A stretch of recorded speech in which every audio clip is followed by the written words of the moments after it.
Life can be sweet. Sweet as sugar candy.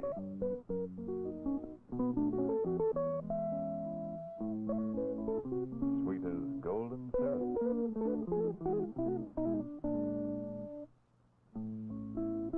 Sweet as happy birthday.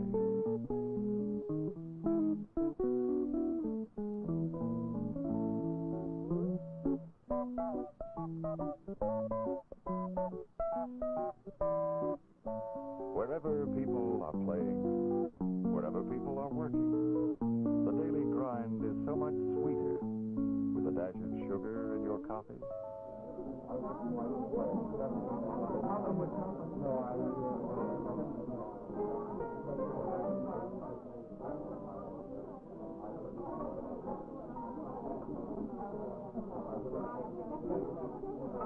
I know Alice can't stand the woman, but I think she's sweet, even if she can't stop talking about her 4 kids. Overproduction. That's the cause of all the trouble. Ever since Harvey became a vice president. Vice President Harvey? He can't even spell the word. That's why they're keeping the boy down in grade 2. You mean he hasn't been promoted? Well, promotion-wise, it's a highly competitive market. I mean, you just can't take anything for granted. And one lump or two. Just one moment, sir. Huh? Don't we take most things for granted? What is this, some kind of a gag? Those little cubes of sugar, for instance. Where do they come from? Where do sugar cubes come from? Are you kidding? They sort of, well, it's like, Yeah? any stupid idiot knows that. Ethel? Yes, sir? You know where sugar cubes come from. Well, of course, George. They come from the grocery store. He means, where do they come from in the first place? That's right. Are they animal, vegetable, or mineral? Well, mineral. Don't they cut them up out of big blocks? Of course. That's exactly what I was going to say. They cut them up out of big blocks, Which they dig out of the ground in Siberia. which they dig out of the... Howard, that's salt.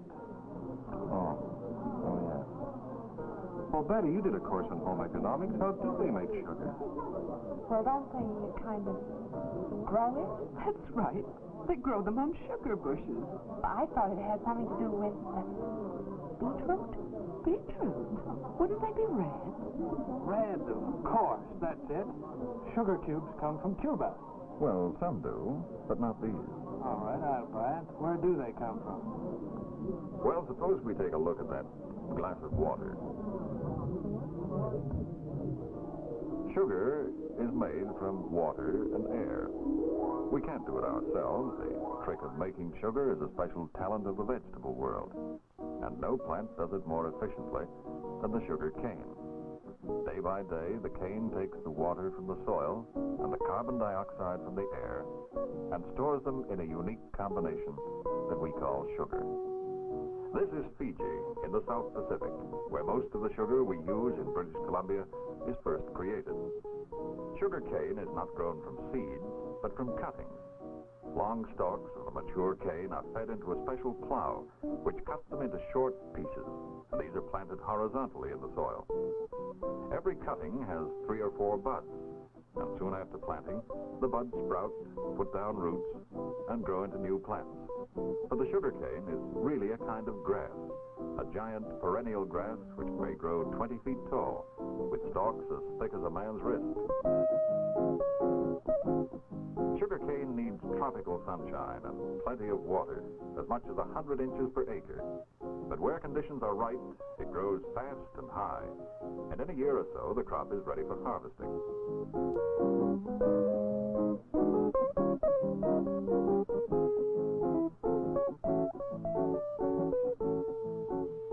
Slice through a stalk, you'll find it's ripe, crisp and juicy, sweet as, well, sweet as sugar cane. In Fiji, they cut it down by hand. The stalks are trimmed of leaves and loaded onto wagons. The sheer weight of the crop is surprising. 1 acre may produce 60 or 70 tons of cane stalks, and the harvesting makes hot and thirsty work, even for a man on the wagon.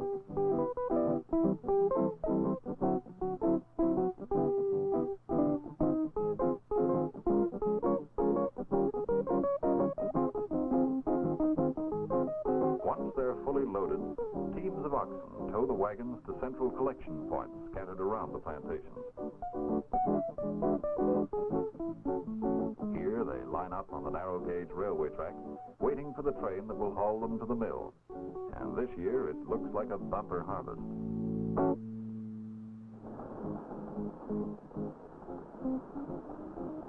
The first step in making sugar cubes is to extract the sugar from the cane, and this is usually done in the general area where the cane is grown. Since the raw sugar will be shipped by boat to many different countries, the cane milling plants are often close to a deep-sea harbor.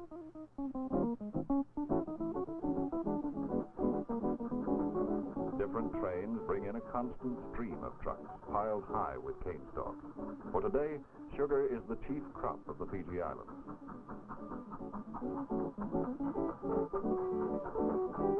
Every load is checked in and weighed, and then hauled into the mill to start its transformation.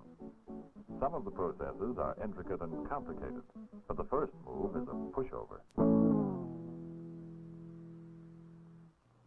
The cane is fed between heavy rollers which crush the stalks to squeeze out the juice.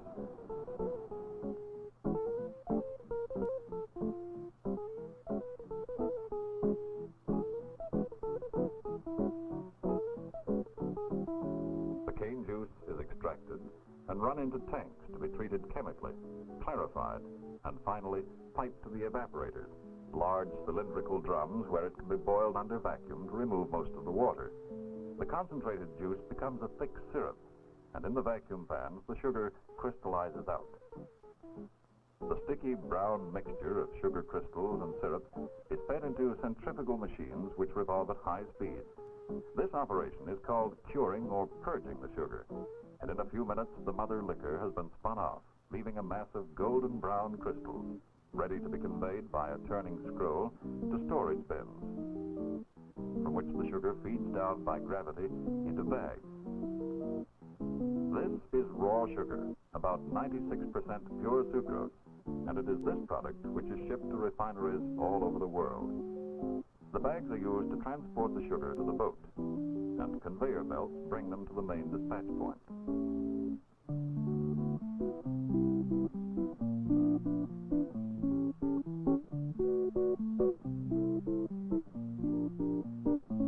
The bags are trundled out to waiting trucks in a scene which somehow suggests the tropical Grand Central Station. It's a busy, bustling maneuver with just an occasional break for chewing over the day's gossip and the raw material. Then back to the bags.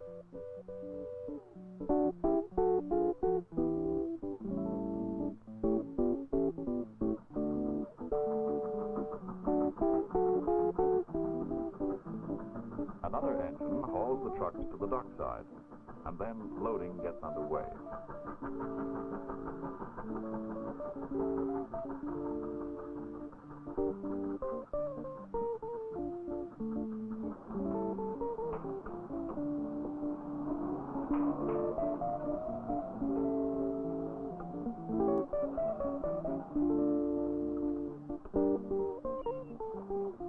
When the bags are on deck, a strong hand slits them open, and the sugar cascades into the holds, bedding down for the long journey across the ocean to British Columbia and your breakfast table.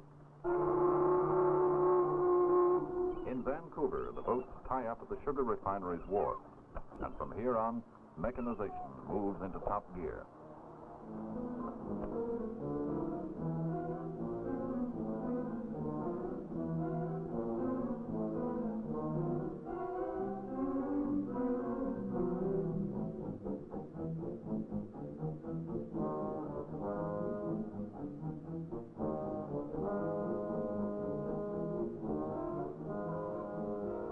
Giant scoops pluck the raw sugar from the holes and release it into hoppers, which feed onto a moving belt.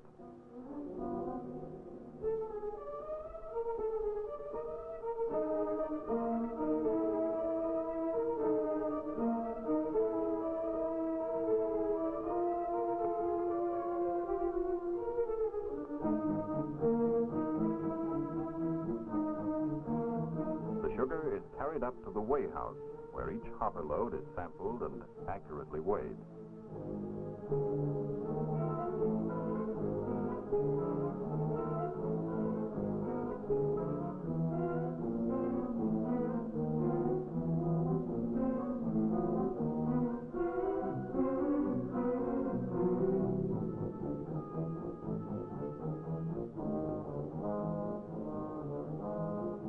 Another belt then transports the sugar to a huge warehouse, more than 60 feet high and as long as a city block.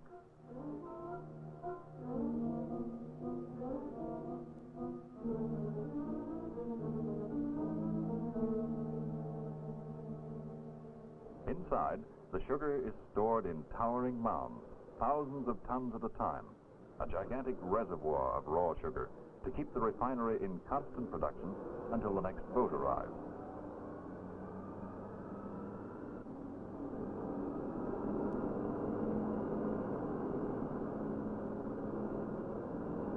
A front-end loader casually scoops up a ton or so of sugar and delicately dumps it into a conveyor system, which leads to the first refining process.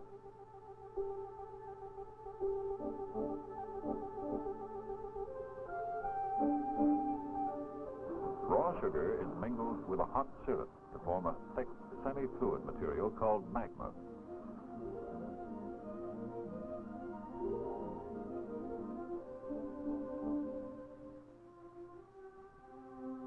This is scrolled to a trough where revolving blades thoroughly blend the mixture.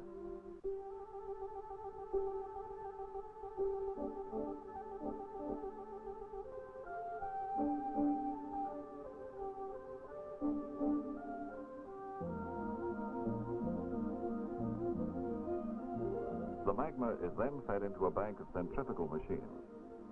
In some ways, these are rather like a modern automatic clothes washer when it goes into the spin cycle. They have an inner metal basket which revolves at high speed and is perforated with tiny holes or slots. A charge of magma is piped in, the basket spins, and the syrup is spun off. Jets of hot water spray onto the spinning sugar and wash away the dirt and molasses. The machine stops, the washed raw sugar drops out into a trough below.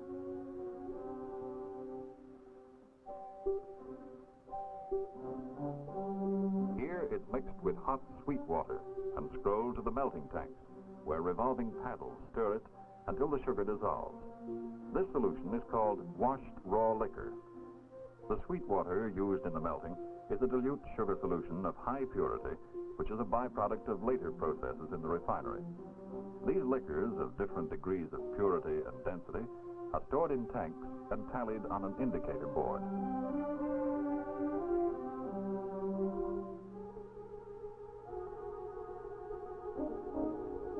After the melting is complete, the washed raw liquor is pumped to the filter house, where diatomaceous earth is added to assist the filtration.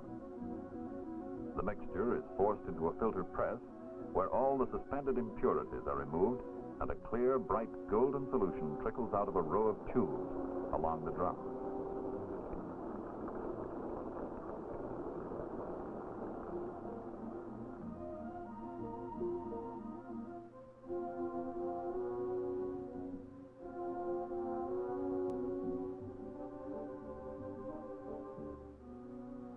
The impurities of the diatomaceous earth remain behind in the filter, and this is opened after every cycle of operation to remove the sludge and wash down the filter leaves.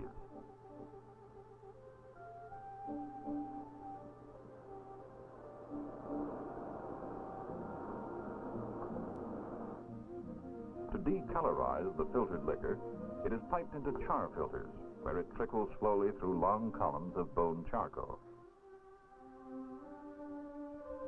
Industrially, this process takes place in closed cast iron cylinders, but it can be watched on a laboratory scale in transparent vessels. The glass jar contains the colored liquor from the filter presses.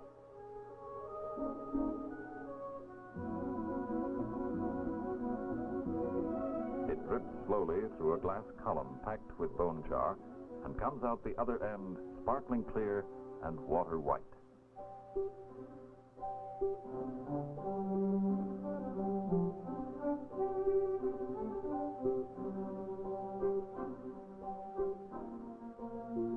From the char filters, the white liquor flows to the liquor gallery, a kind of railroad junction for sugar solutions.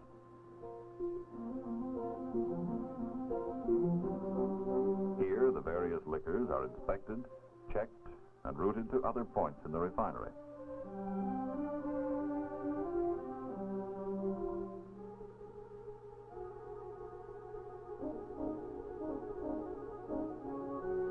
Pure white liquor will be flowing through one channel, while another is bringing the liquor from the tail end of a char filter run.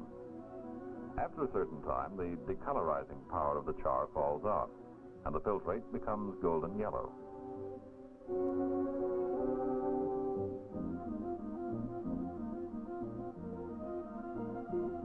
The various liquors are stored in large tanks until needed, and samples are constantly analyzed by chemists to see that quality, density, and purity are kept within strict limits.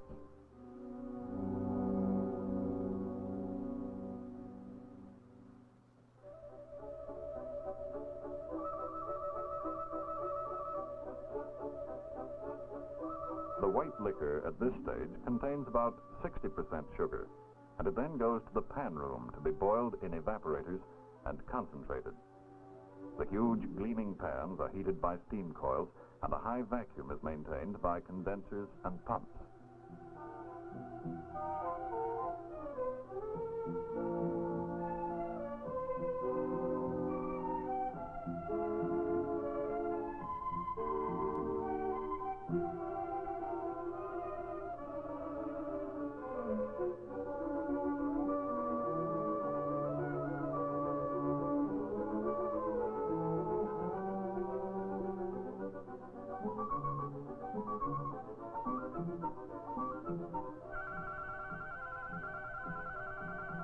Gradually, the solution becomes supersaturated and is shocked into crystallization with a small charge of solid sugar.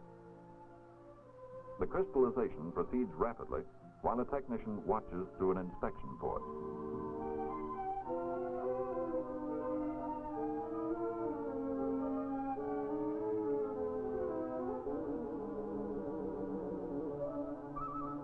Inside the vacuum pan, the liquor boils furiously.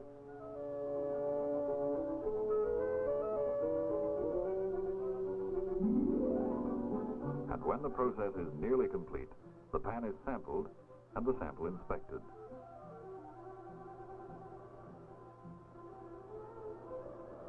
When the crystal size is right, the contents of the pan are discharged into another bank of centrifugal machines where the mother liquor is spun out. As before, the sugar is sprayed with pure water, this time to remove all traces of syrup from the surface of the crystals.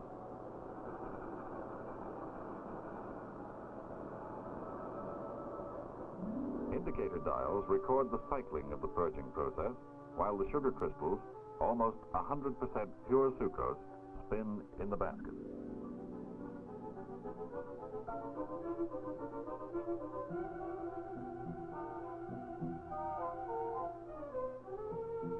At this stage, the centrifugals are completely automatic, their operations regulated by electric relays and preset time controls. The moist sugar crystals discharged from the centrifugals are conveyed to the granulators, king-size tumbler dryers.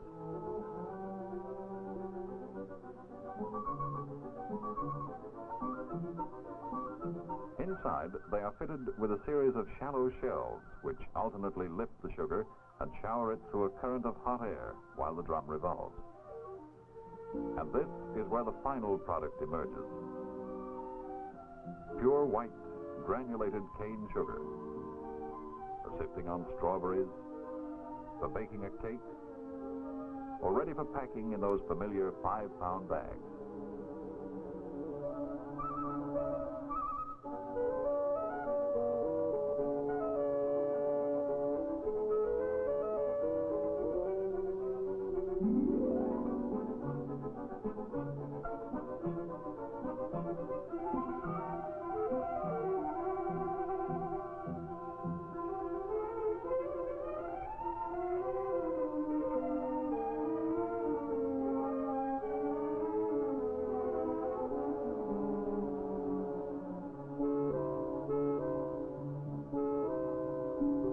Pounds of sugar, 80 ounces of tropical sunshine, coming your way.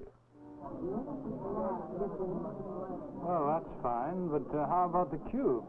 Yeah, the big blocks. Where do they cut them up? Don't they freeze them like ice cubes? No, that'd be icing sugar. Well, that's something else again. Icing sugar is made by taking regular granulated sugar and grinding it to a fine powder.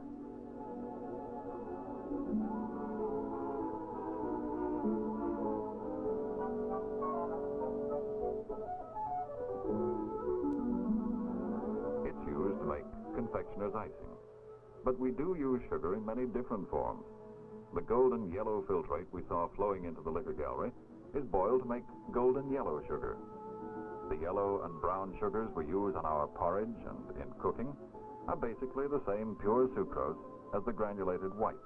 The color and flavor come from the natural juices of the sugar cane.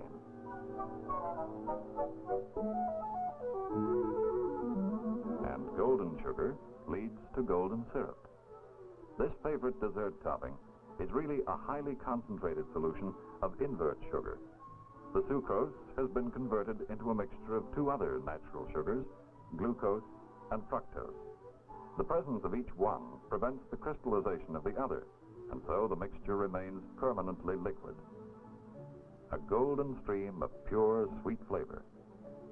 And purity is paramount. In the laboratories, a constant watch is kept to maintain the highest quality. Samples are checked and double-checked. Everything from the raw sugar to the finished product is carefully analyzed and examined for purity, food value, and appearance.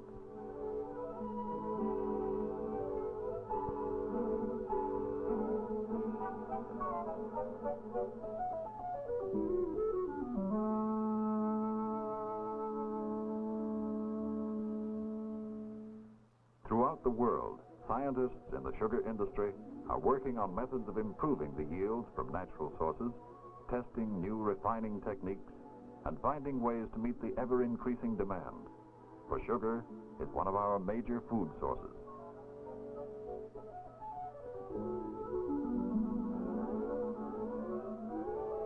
In North America, the average man or woman consumes nearly 100 pounds of sugar every year, enough to fill this giant bag, on its way maybe to a bakery or a manufacturer of jams and jellies.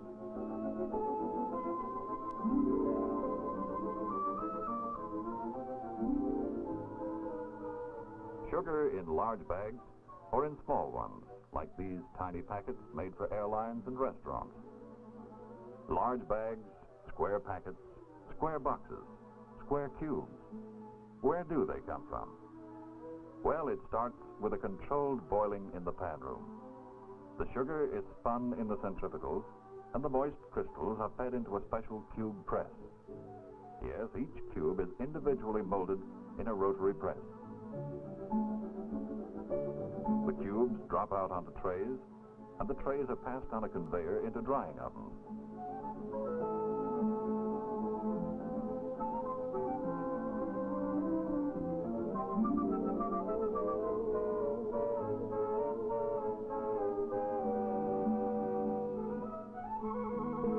Automatic machinery packs the dried cubes into boxes, while another machine takes hopper loads of cubes,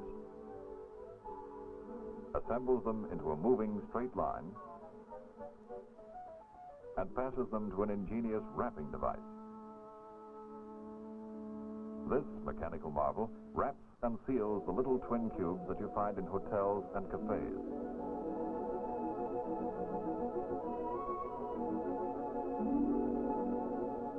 Two lumps, untouched by human hands until now.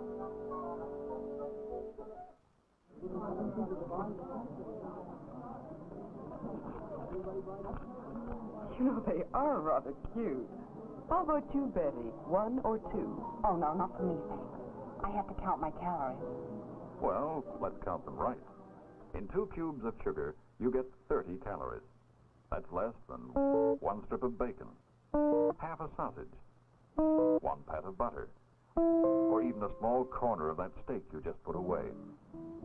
Sure makes you think. Yes, it's food for thought, and food for energy, too. One of nature's richest gifts to feed mankind.